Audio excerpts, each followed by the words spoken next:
ne, kuma maganar da na yi da mutane gaskiya ne, amma abin da ke faruwa a Katsina mun zo mun iske wata matsala, kuma tun ina nan jihar na fahimci wannan matsalar, wanda akwai local governments ɗin da yau in suka biya albashi ba su da ko naira 10 da za su yi aiki. Akwai local governments ɗin da tun da aka taho kudin wasu local government ake ɗauka a nema wannan local governments aiki, kuma ya ka gaba ne na sanya a joint account nan na iske shi doka ce constitution. Amma kuma mun tsaya muna kokarin mai reconciling din accounts in local governments, mu san shin wake da kaza kuma wacce ake bin ta kaza kuma daga wani lokaci.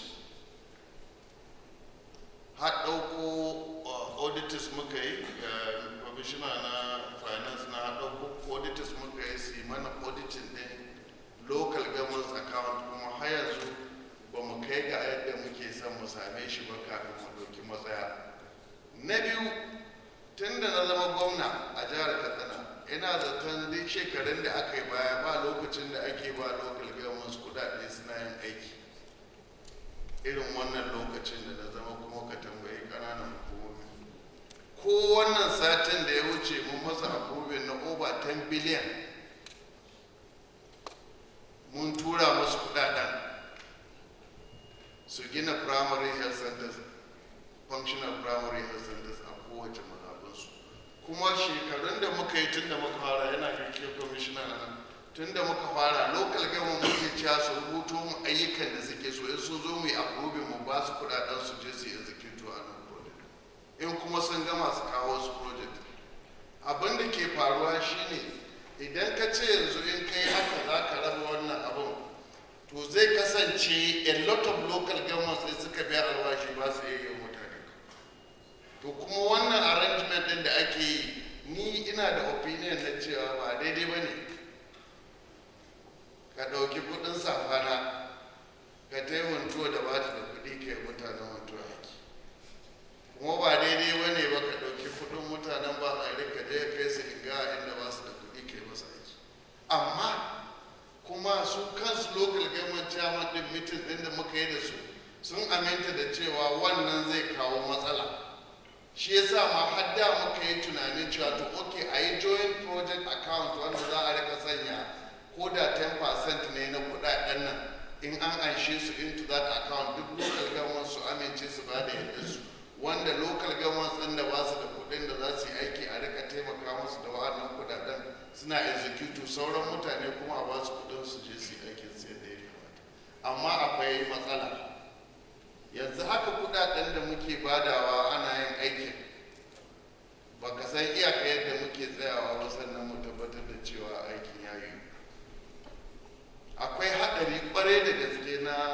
wasu wuraren za ka ga abin da ba ka san ka gani, amma dama yanzu abin da muke ta ƙoƙarin mu yi, mu kafa strong inspectorate. In ka kafa strong inspectorate, to local government ka ba su kudin su sai ka take bacci, saboda ka tabbatar da strong inspectorate din da za ta yi going round, kamar yadda muka samu strong inspectorate a lokacin marigayi Alhaji Umar Musa Raduwa, da kuma hazakan mutumin da aka samu no nonsense ne, baya yadda da wani abu dan malam aka ba shi wannan wuri. So wannan shi ma irin shi muke son mu kafa, domin mu rika monitoring din yadda ake kashe kudaden domin su amfani mutane. Ba da kuɗi daban, amfanin mutane, kudin su amfani mutane daban. Kuma yanzu in ka je local government za ka iska activities din da ake local government yanzu, da yadda kake ganin mutane ana kaiwa ana kawowa, ba kamar yadda ake yi ba a baya. Sannan kuma kudaden nan in an ba local government su ake cewa su nemo 'yan kwangilansu daga wuraren su ba su kwangilan nan su yi aikin nan, don arziki ya shiga hannun mutanen da ke wannan localities. But we are doing best we could, amma da yanzu ina gaya maka an ci gaba sosai akan yadda muke baya a local governments, kuma za mu ci gaba da gyara harkar nan har lokacin da zai kai. Akwai ma shari'a gaban kotu, an ce ma gobe a wasu kudin su sai a wasu.